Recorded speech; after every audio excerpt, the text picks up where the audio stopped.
주님의 이름으로 오렌지 카운티 영락교회 모든 성도님들을 축복합니다. 먼저 주 예수 내가 알기 전 90장 찬양 드리겠습니다.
오늘 거듭남이란 제목으로 말씀드리겠습니다. 오늘 본문은 요한복음 3장 1절에서 3장 3절까지입니다. 그런데 바리새인 중에 니고데모라 하는 사람이 있으니 유대인의 지도자라. 그가 밤에 예수께 와서 이르되 랍비여, 우리가 당신은 하나님께로부터 오신 선생인 줄 아나이다. 하나님이 함께 하시지 아니하시면 당신이 행하시는 이 표적을 아무도 할 수 없음이니이다. 예수께서 대답하여 이르시되 진실로 진실로 내게 이르노니 사람이 거듭나지 아니하면 하나님의 나라를 볼 수 없느니라. 아멘. 오늘 본문에 나오는 니고데모라는 사람에 대해서 먼저 간단히 생각해 보면 좋겠습니다. 니고데모는 종교적으로 굉장히 높은 위치에 있었고요. 세상에서도 존경받는 높은 자리와 권력을 가지고 있던 사람이었습니다. 그가 필요한 것은 다 가질 수 있는 부유한 자이기도 했습니다. 그런 니고데모가 우연히 예수님께서 행하신 표적을 보고 예수님에 대한 소문을 듣고 예수님에 대하여 너무 궁금해서 한밤중에 예수님을 찾아온 겁니다. 니고데모는 바리새인이었습니다. 바리새인이라면 예수님이 독사의 자식이라고 책망한 사람들입니다. 우리는 또한 바리새인들 외식자라고 생각합니다. 하지만 그 당시 대부분의 유대인들은 말씀대로 살지 못했기 때문에 바리새인들은 스스로 율법에 근거해서 정말 말씀대로 살기 위해서, 모범적으로 살기 위해서 애썼던 사람들입니다. 윌리엄 마클레이에 의하면 바리새인들이 약 6,000명 정도밖에 되지 않았다고 합니다. 소수의 사람들로 서로 간에 굉장한 유대감을 가지고 있고 율법적으로, 윤리적으로 정말 흠없이 열심히 살려고 했던 사람이었다라고 기록하고 있습니다. 일단 니고데모는 대단한 가문의 큰 부자였습니다. 요세푸스의 책에 보면 니고데모의 가문에 대한 이야기가 나오는데, 니고데모의 가문은 예수님이 오시기 수십 년 전부터 성전이 파괴됐던 AD 70년까지 이스라엘에서 주목받는 명문가였습니다. 그리고 굉장한 부자였습니다. 예수님이 십자가에 죽으셨을 때 아리마대 요셉과 함께 침향과 모략을 100건이나 살 정도로 그는 아주 부유한 사람이었습니다. 또한 그는 당시 최고의 교육을 받은 학자였습니다. 이 당시에 대부분의 사람들은 히브리 이름과 아람어 이름을 갖고 있었는데 니고데모는 헬라식 이름을 가지고 있었습니다.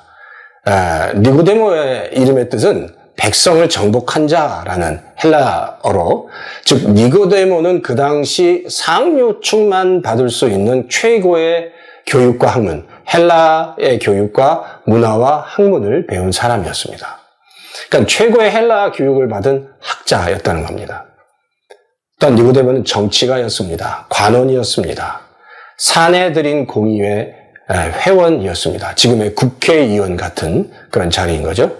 그러니까 지금 요즘 같으면은 모든 것을 가진 자, 최고의 지위와 재물과 학식과 권력을 가진 사람이었습니다. 이런 그가 바로 한밤중에 예수님을 찾아와서 이렇게 말하고 있는 겁니다. 2절에 보면 당신은 하나님께로부터 오신 선생이신 줄 압니다. 하나님이 함께 하시지 않으면 당신이 행하시는 표적은 아무것도 할 수 없습니다. 라고 말합니다. 니고데모는 예수님이 하나님께로부터 왔다는 사실과 하나님이 함께 하시지 않으면 이런 표적을 행할 수 없다는 것까지 아는 사람이었습니다. 예수님이 누구인지 무엇을 하실 것인지를 알고 있었던 사람입니다. 즉 니고데모는 영적인 통찰력이 있었던 거죠. 그런데 주님은 니고데모가 가지고 있는 영적인 통찰력에 대해서 말씀하지 않으시고 바로 가장 핵심적인 것을 물으셨습니다. 내가 거듭났느냐라고 질문하신 겁니다. 하지만 니고데모는 이런 예수님의 질문에 대하여 답을 하지 못했습니다. 그런 놀라운 영적인 지식과 통찰력을 가지고 있었지만 그가 가진 그 지식이 그를 거듭나게 하지 못했다는 겁니다. 그러면서 3절에 예수님께서 사람이 거듭나지 않으면 하나님의 나라를 볼 수 없다라고 말씀하신 겁니다.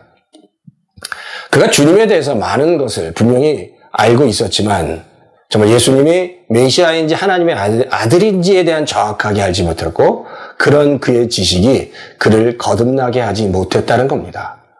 그러니까 거듭남이란 하나님의 나라에 대한 지식을 가지고 있는 것이 아니라 지식을 가진 자가 거듭난 것이 아니라 오로지 영으로 성령으로 다시 태어난 자, 성령으로 다시 영으로 태어난 자만이 얻게 되는 겁니다. 영으로 다시 태어난 자만이 하나님을 깨닫고 또 하나님이 창조하신 또 다른 영적인 세계를 깨닫고 이해할 수 있는 겁니다. 요즘 예수님에 대한 지식, 하나님에 대한 지식이 구원의 증거로 착각하는 사람들이 많이 있습니다. 근데 지식이 아닌 영으로, 성령으로 주님을 만나고 태어나야 하나님의 영과 하나 된 자로 구원을 얻게 되는 겁니다.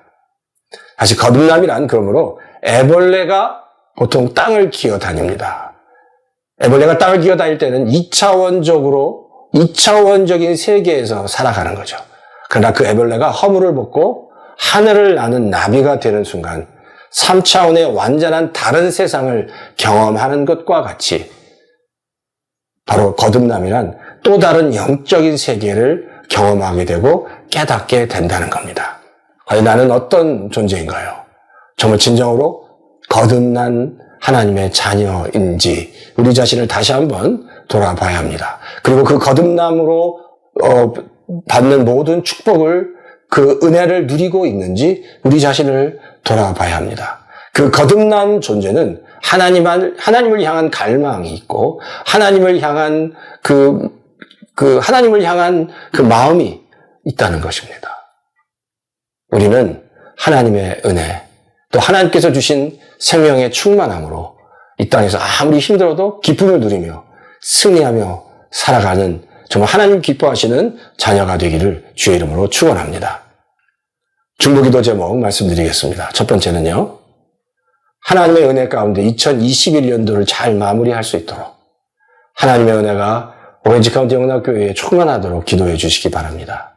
두 번째는 다가올 2022년 새해에도 더 귀한 하나님의 인도하심과 역사하심이 우리 가운데 나타날 수 있도록 특히 2022년도에는 그동안 맡겼던 선교 사역이 길들이 열릴 수 있도록 기도해 주시면 감사하겠습니다. 예, 기도하겠습니다. 하나님 아버지 감사합니다. 2021년도가 이제 마무리되고 이제 2022년도가 시작됩니다.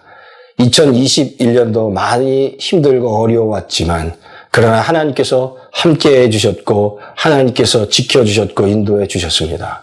그 은혜 잊지 않고 하나님 정말 오늘 이 자리에 이렇게 하나님 앞에 설 수 있도록 해주신 거 감사합니다. 우리 오렌지 카운티 영락교회 모든 성도들 축복하고 모든 사역자들을 축복하고 하나님의 귀한 역사가 2022년도에도 있게 해주시고 특별히 그동안 맡겨있던 선교 사역이 2022년도에는 활짝 열리는 역사가 있게 해 주시옵소서. 감사를 드리고 이 모든 말씀을 예수님의 이름으로 간절히 기도합니다. 아멘.